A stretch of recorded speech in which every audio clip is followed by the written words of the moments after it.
Kwa namna ya pekee hapa mwanzo kabisa napenda nitumie nafasi hii kuvipongeza sana vyombo vya ulinzi na usalama kwa kazi kubwa na za kizalendo wanazozifanya kusimamia usalama, amani na utulivu wa nchi yetu. Asanteni sana. IGP, fikisha shukrani zangu kwa maaskari wote kwamba asanteni sana kwa kuifanya Tanzania kuwa ya amani. Hii ni kutokana na kazi kubwa mnayoifanya. Mmefanya kazi kubwa. Ni kweli uhalifu mkubwa umepungua sana, hususan unyang'anyi wa kutumia silaha, wizi kwenye mabenki na taasisi nyingine. Hali kadhalika ajali nazo zimepungua. Watu wasione vyaelea vyaundwa na waundaji ni jeshi la polisi. Asanteni sana. Mheshimiwa IGP, umezungumza kuhusu hao wafungwa wa uhalifu mbalimbali wa silaha ambao wakifungwa wakirudi wanaendelea kukaidi, si ndio? Ulitumia neno gani? Wanaendelea kurudia matukio. Hawataki kuyaacha. Kama alikuwa jambazi anaendelea na ujambazi. Muwalazimishe sasa wayaache kwa nguvu.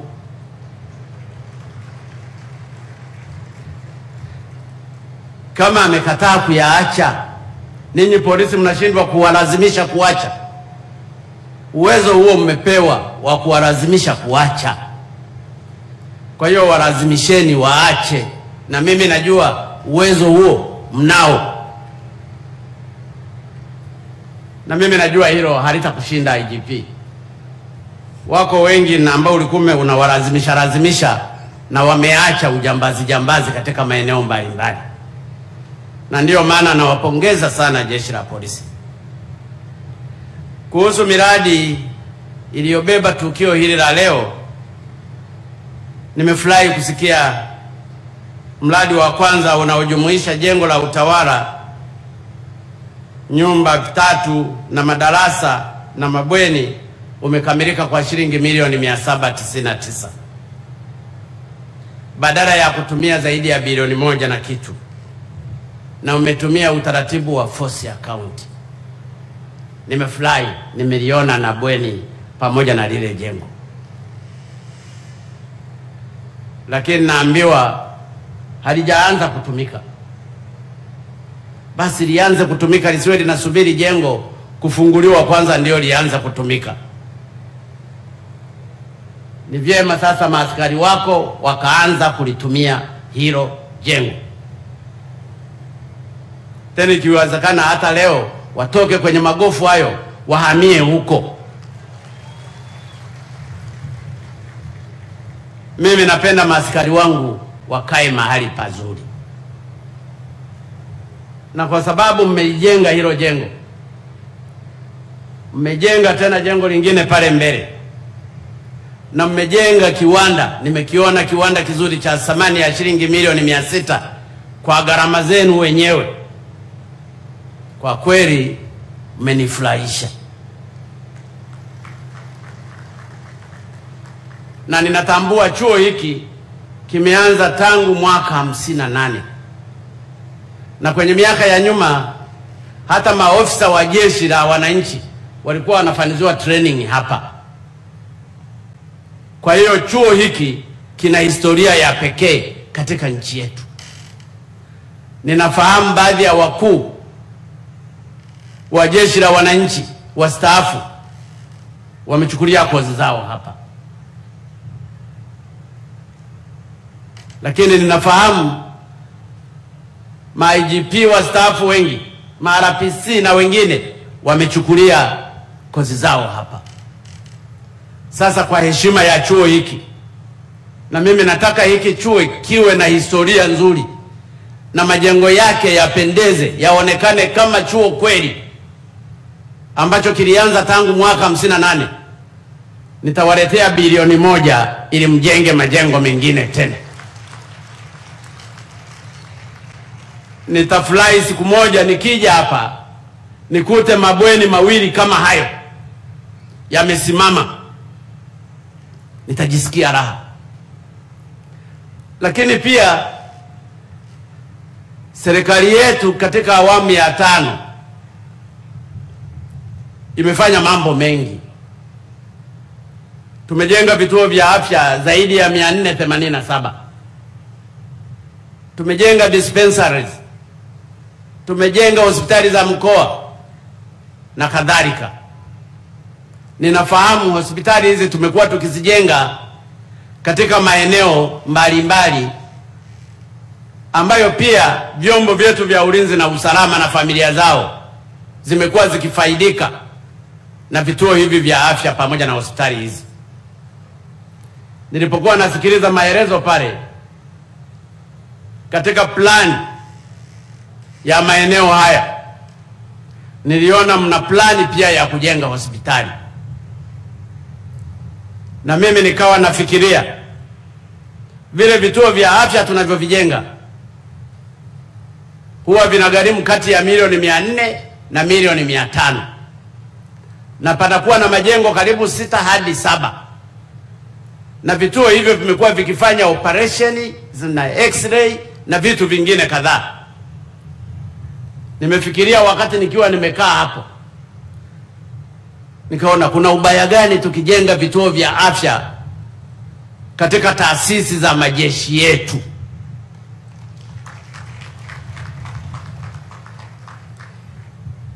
Ili maaskari pamoja na familia zao wawe wanatibiwa hapo.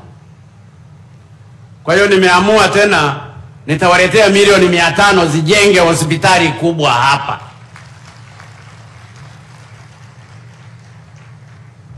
Ili familia pamoja na maaskari pamoja na wananchi wanaozunguka maeneo haya waweze kufaidika na huduma zinazotolewa hapa. Ninajua jeshi la polisi lina madaktari. Kwa hiyo hii ni njia mojawapo pia ya kusaidia.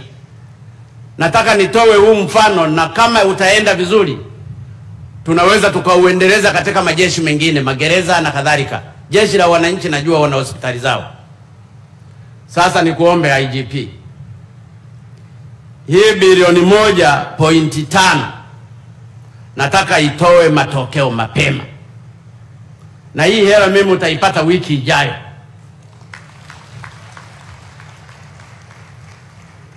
Wiki ijayo. Kwa hiyo wewe na waziri wako mfuatilie. Wewe ukienda kwa katibu mkuu wa Wizara ya Fedha au waziri akikuona umevaa hivyo, ukamwambia na pingu naziachia unazivaa hapa kwenye suruale,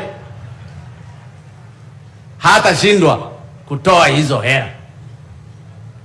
Kwa hiyo nataka hiyo hospitali ianze kujengwa kwa taratibu hizo za force account. Lakini nitataka kujua hayo majengo ni mangapi. Je, yana standard gani? Je, fedha hizo kweli value for money inaonekana? Na hiyo bilioni 1 muitumie kujenga hayo mabweni mawili. Mimi nina uhakika mkijipanga vizuri, maaskari wetu jeshi la polisi watakuwa wanalala mahali pazuri, na hiyo ndiyo heshima ya kazi kubwa mnayofanya kwa ajili ya taifa hili. Haiwezekani askari anapambana na jambazi huko, badala ya kuja kutibiwa mahali pazuri kama penye usalama, unakwenda tena kumuexpose ambapo majambazi wanamuona kwenye hospitali za kawaida.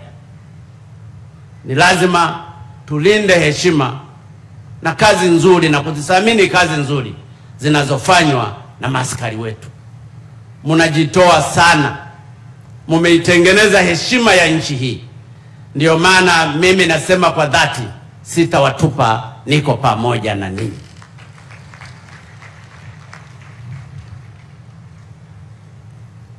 Mheshimiwa Waziri, kuna swala limezungumzwa hapa la wastaafu. wa jeshi la polisi kutokulipwa mafao yao. Msema kweli ni mpenzi wa Mungu. Mimi nawashangaa nenye Wizara ya Mambo ya Ndani. Na uhakika hata wengine hapa raia wanawashangaa. Una mstaafu wako amefanya kazi yake nzuri katika miaka yake yote. Amemaliza jeshi la polisi bila tatizo lolote. Anatakiwa kulipwa mafao yake na mafao yake yapo. Waziri utakaa ofisini kusubiri bila kwenda kuwaombea kwa nini? Katibu mkuu utakaa umekaa ofisini tu. Naibu katibu mkuu utakaa umekaa ofisini tu. Kwa nini usichukua haya majina ukatembea ukaenda Wizara ya Fedha ukasema nina wastaafu hapa, nataka pesa zao ziende? Tatizo mawaziri wangu hamcommunicate. Kwa hiyo mnareteleza watu wa chini kupata shida.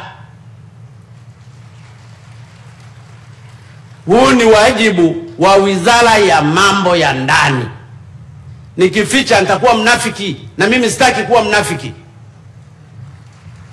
Mimi wakati nikiwa waziri wa ujenzi, tunapopata shida za makandarasi wanaomba barabara, nilikuwa naenda kufanya fujo mpaka pale Wizara ya Ujenzi.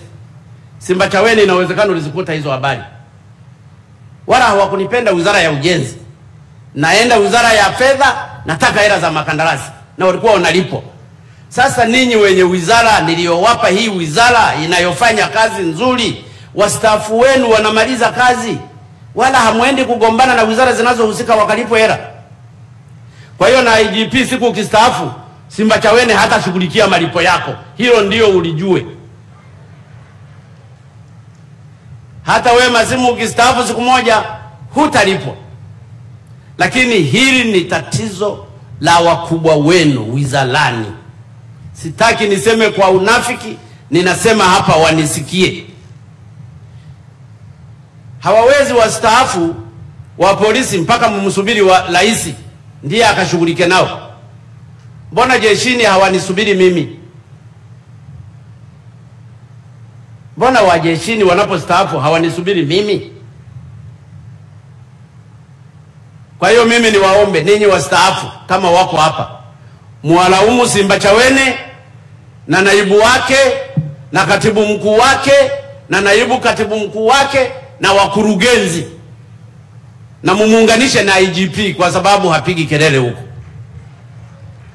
Huo ndio ukweli. Wakitaka wastaafu kulipwa, watalipwa, wala haiwezi kachukua hata siku 5. Haiwezi. Watu wamekuwa maofisa, wana manyota, wamefanya kazi kubwa, wamekoswa marisasi na majambazi. Anastaafu, hawezi hata kulipa hela yake ya kwenda nyumbani. It's not fair. Kwa hiyo hii ni challenge kwenu viongozi wakubwa wa wizara.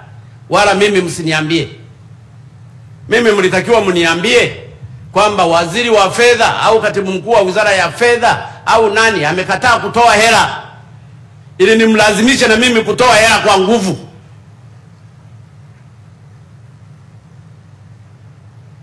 Ati nasema uongo maaskari? Awi. Kwa hiyo wanaowacheleweshea haki zenu ni hawa wakubwa ambao wanakaa kwenye viyoyozi.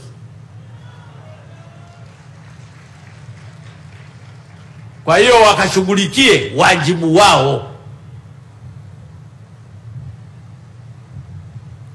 Lakini otherwise kila siku nitakuwa naenda malipo ya wastaafu wazee. Kwanza wako wangapi? Waziri wako wangapi? Nauliza wako wangapi hao wastaafu ambao hawajalipwa? Najua uwajui, ndio maana nimekuuliza. Wagogo hawa bana. Jamani, si mnaona? Tu. Si mnaona jamani? Ningeuliza hata naibu katibu mkuu au na nani, si ajabu hawawajui. Sasa wakishakuwa viongozi wa wizarani pale, hawawajui hata wanaostaafu. Kila kitu kifanywe na rais. Kwa hiyo Waziri Simbachawene, na kuagiza nenda ukashughulikie malipo ya hawa wastaafu, na ikiwezekana ndani ya wiki moja wawe wamelipwa.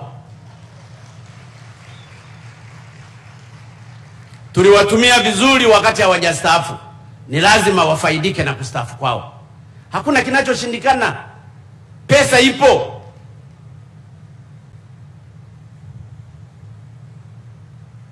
Maaskari hoye! Wastaafu hoye! Ndugu zangu, mimi mtanisamehe sana. Mbunge wa Temeke naye anataka serikali ikalipe bilioni 4 kwa mkopo ambao serikali haikuhusika. Unajua mambo ya ajabu sana. Ninyi manispaa mmekaa mkaenda kuzungumza na CRDB. Mazungumzo yale wala hayajulikani mlikuwa mnazungumza nini. Inawezekana mazungumzo yale ni ya kificho, labda palikuwa na percentage.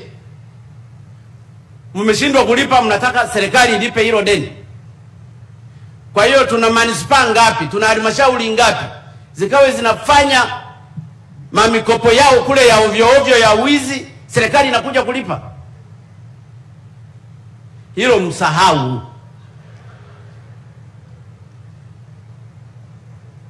Nenye mtalibeba wenyewe. Kwani shule zote zilizojengwa Tanzania na watu wote waliojenga mahospitali walienda kukopa CRDB?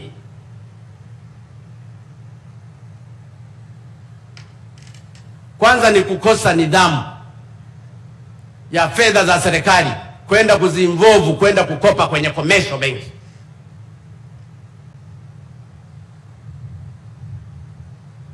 Halafu mnakwenda kulipia fidia. Na kwa vyovyote hiyo fidia, wale waliotoa maeneo lazima walizungumza na watendaji wa halmashauri. Ndio wizi ulivyokuwa unafanyika. Kwa hiyo Mheshimiwa Mbunge, najua ulikuwa haupo, lakini ngoja nikutandike tu, kwa sababu wamekutuma wewe kuja kuzungumza hapa. Hakuna hela itakayotolewa na serikali. Sana sana serikali inaweza ikatuma wakaguzi na kuchunguza hizo fedha zilikuwa na corruption ya aina gani. Na kamanda wa TAKUKURU, naomba ufuatilie hilo. Wamenisaidia kujieleza hapa ili tujue hiyo hela nani alikwenda kunegotiate na CRDB. Je, maeneo hayo yalikuwa ya nani? Je, hizo fedha zilizolipwa kweli ndizo zilizokuwa zinastahili? Kama ni bilioni 10 na ngapi amesema? 12. Je, yale majengo yaliyojengwa yana thamani ya bilioni 12? Unaweza ukakopa ukalipa compensation bilioni 12, halafu kajenga majengo ya milioni 500. Yaani hapa mimi nimeshaona ufisadi mkubwa unaelea tu. Najua watakulaumu waliosema, lakini umefanya vizuri kujichongea hapa. Kwa hiyo hakuna hata senti 5 itakayotolewa. Hakuna. Kwa hiyo mtandikwe tu hayo madeni, shauri yenu. Tukienda kwa utaratibu wa namna hii hatutafika, ndugu zangu. Na haya ndiyo yalikuwa mazoea ya baadhi ya halmashauri, kupanga mambo lakini kumbe wanatengeneza percentage katika maeneo yao. Na kwa sababu mmeharibu hili, hata lile eneo la TBA silitoi kwenu, litabaki kuwa la TBA, nao wana uwezo wa kulifanyia biashara. Temeke hoye!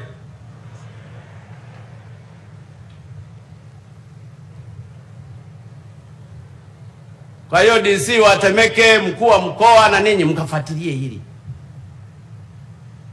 Kwa sababu kama mlikuwa mnatafuta eneo na mna eneo la TBA, kwa nini hamkuliomba eneo la TBA wakati huo tukawapa bure na mngejenga hizo huduma zenu? Nasema uongo ndugu zangu? Kwani maeneo ya TBA yamezaliwa leo? Walipokuwa kuchukua yale maeneo na kulipa fidia, hayakuwepo maeneo ya TBA. Sinafuu angeomba hayo maeneo tukawapa bure, mkajenga hapa, msingekuwa na madeni ya CRDB. Mimi najua maaskari hawa wanaelewa.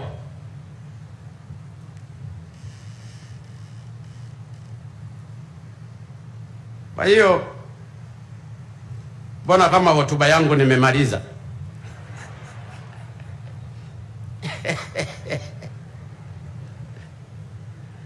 Watemeke nimewapa vidonge vyao, waziri na watendaji wake nayo wamebeba vidonge vyao, halafu polisi nimewapongeza kwa kazi nzuri. Wanajenga kiwanda, wamejenga mabweni, na ndio maana nimewaongeza fedha. Na mimi nasema kwa dhati, IGP na watendaji wako wengi mnafanya kazi nzuri, endeleeni kuchapa hivyo hivyo. Lakini nikuombe IGP, siku nyingine unakaa na vikao na maaskari wa vyeo vya chini, ili uwe unawasikiliza na wao kero zao. Saa nyingine wanashindwa kuzungumza kwa sababu ya procedure za kipolisi. Unakaa tu na wasikiliza kidogo,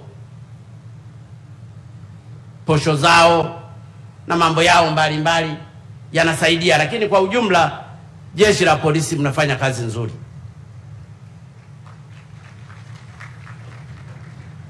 Ndugu zangu viongozi, mmenikaribisha kwa ajili ya shughuli hii, na mimi nimetimiza wajibu wangu.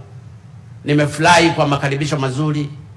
Nimepongeza vyombo vya ulinzi na usalama kwa kazi nzuri zinazofanya, na nataka kuwathibitishia nitaendelea kufuatilia changamoto zilizopo. Ninafahamu mambo yote hayawezi yakaisha siku moja, lakini tutaendelea kuyashughulikia. Ninafahamu maombi yako mengi ambayo unaniletea, tutaendelea kushughulika nayo. Lakini nimefurahi hili la kuanza kutengeneza uniform ili maaskari wetu waendelee kupendeza kwa kazi nzuri inayofanywa na ninyi. Ndugu zangu, baada ya kusema haya, napenda tena nichukue nafasi kuwashukuru sana viongozi wetu wa dini kwa jinsi ambavyo wamekuwa wamoja katika kuliombea taifa hili amani na kuliombea kwa Mola wetu. Niwashukuru jeshi la polisi kwa uchapakazi na umakini na jinsi ambavyo mmekuwa mkiimarisha amani ya Tanzania katika kupambana na maadui mbalimbali. Endeleeni hivyo na Mungu awabariki sana. Mimi kama kiongozi wenu nitaendelea kuwa mtumishi wenu katika kutatua baadhi ya changamoto, ikiwepo na zana na kadhalika, ambazo nataka kukuhakikishia niko pamoja na ninyi.